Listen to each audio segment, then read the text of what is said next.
there's been so much social media buzz about this, the sari swag and the superheroes in saris. It's so incredible to actually see this because, these are amazing people, who come from different parts of the country. I'm very proud to say that much of Isro is South Indian, like you and me, Akshita, though we may be blamed for being parochial in our coverage, so I apologize for that. But the image is so clear. The image is, one of unity, of diversity, of incredible families who've supported these incredible people, the men and women of Isro, and for the Prime Minister to especially want this kind of an interaction with the women of Isro, most of them decked in their beautiful saris, is such a lovely cultural, a cultural message as well, because so much is said, about how driven these women are, but to actually sit there and experience it for yourself must be something else altogether. Very, very true, Shiv. I'm not going to go into whether they're from the South because I've kind of burnt my fingers on that already. So I'm going to steer away from that conversation. Yeah. But I think what makes this so relatable, right? When you look at these pictures or any of the pictures of the women seated out there, they look like our next door neighbors. They look like the woman you'd meet walking down a street. And that's what makes this so relatable. So often now, and I'm glad to see this, the last 1 or 2 weeks, there are so many youngsters out there who will say, my inspiration is these Isro scientists. It's no longer celebrities. These Isro scientists have become celebrity levels and yet so relatable that's what makes this, so much more relatable for people out there who are able to say that, look, these women look just like anyone I'll see in my apartment, in my society, and yet here they are achieving so much, ensuring that they make the nation proud and so humble at the same time. It's a great example, and it's a great thing to aspire towards and to inspire an entire nation, which is why this kind of messaging of the Prime Minister, speaking of Nari Shakti, of the Prime Minister taking the time out also, Shiv, to ensure that, he gets that photo up with all the women of Isro. It's such an inspiring message for all the women out there to say that, look, you can do what these women have done. There's, always this talk, and every time they talk to women, particularly anyone who's accomplished, there's always a question,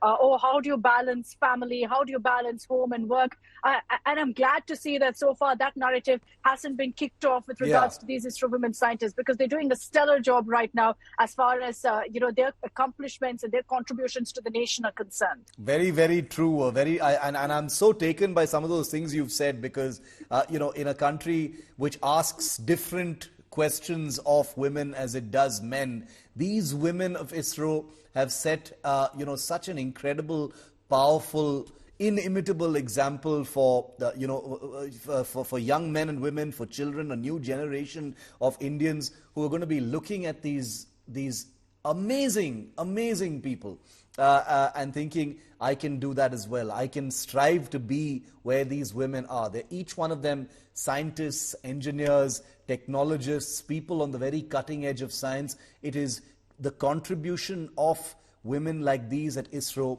that have ensured that the Chandrayaan mission cost just over 600 crore rupees, $75 million, way less than many Hollywood and Bollywood blockbusters. There is a social media sensation over what Isro has achieved. And let me just tell you that what these images capture for you on your screen right now is at least one half of Isro's strength. These are people who are every bit as plugged into and contributing to Isro's success as their male counterparts. They are not adjuncts. They are not assisting in any capacity. These are the people at the cutting edge. When you enter an institution or an organization like Isro, whether you're male or female, almost ceases to exist. And that is the message that is going out from this. That is how inspiring it is going to be for an entire generation of young Indians who will no doubt be inspired by Chandrayaan 3's landing, but will also be inspired by these amazing women, these amazing superheroes in saris who have not only given their entire lives to science, and that's the reason why the Prime Minister said Jai Vigyan, Jai Anusandhan, victory to science and victory to research.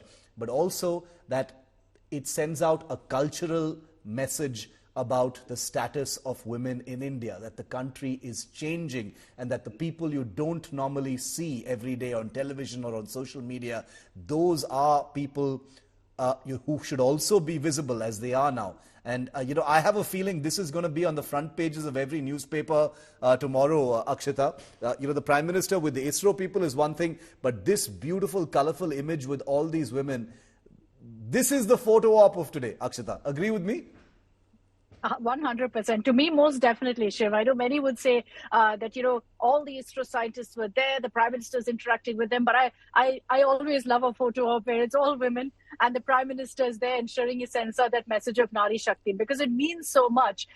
And the Prime Minister has done this repeatedly. You look at ISRO right now, you pointed out a very important message there about how they don't really discriminate. It's a workplace. Everyone's doing their bit. Everyone's contributing. These are some of the smartest women in the country right now in that picture. And it's so important that, we highlight how the Prime Minister has taken the time out to ensure he sends out a message to these ISRO women scientists that we all as a nation appreciate everything that they do, that we all as a nation identify how they've reached the spot that they have with sheer intellect, with the kind of work that they've done. And they've let their work speak, essentially. All of these women, I can assure you, Shiv, are incredibly media shy, are incredibly, they like to stay away from the spotlight. And most of the scientists are like that. They're kind of like, let me do what I'm good at, which is working. And that's what you see with these women scientists as well. None of them want to get credit. None of them are saying, look, you know my story. None of that. They're at the backdrop. They're working constantly year-round. Last 2 weeks, we've been speaking about them. But from 2019, they've been working on Chandrayaan 3 alone, Shiv. They're now getting the engine rolling on the next one as well. Yeah. So the amount of work that goes in, I'm glad that at least for 2 weeks, we're talking about that and putting the focus on these women scientists, because otherwise they hardly get their due.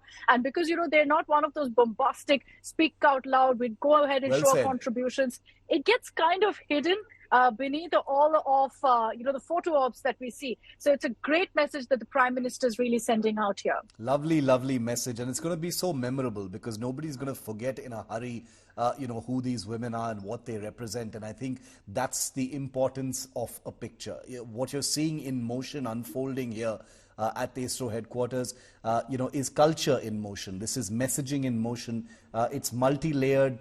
It sends out all kinds of signals to people from all parts of the country and all parts of the world about what India is really all about. Akshita, I'm going to let you go for the moment, but I do know, and with this last question to you, is that all of the people we've seen in these images, they're probably back at the command center now, aren't they? The interaction with Modi is done. The Prime Minister is about to leave from Bengaluru. Back they go into the lab to check up on Pragyan and Vikram. Very true, Shiv. The Prime Minister started off his address talking about inconvenience, saying, I've got all of you up early in the morning, sitting here with me with the mission control room. I have a feeling that all of these scientists were already there anyway, tracking rover Pragyan. So it was just a momentary shift from their duties to meet the Prime Minister, which is also so extremely crucial at this time because they get a sense of how the nation is feeling. And then it's back to the job because as they've said, they've had sleepless nights for the last 40 days since Chandrayaan 3 took off to the skies. And now next 14 days, still no rest for them. So they're continuing to work hard. And then September 2nd, Aditya L1 takes off. So there's no time to rest whatsoever for them. Everyone needs reminding about that. Akshita, thanks so much for that perspective. This has been such a beautiful start to the day. These images are so overwhelming, so heartening. They send out such a lovely message of reassurance about the government support for an institution, for an organization that that has meant so much to people all across the country. A sense of belonging for people who have nothing to do with the space program or science, have felt really proud to be Indian. And there's no putting a price tag on something like that.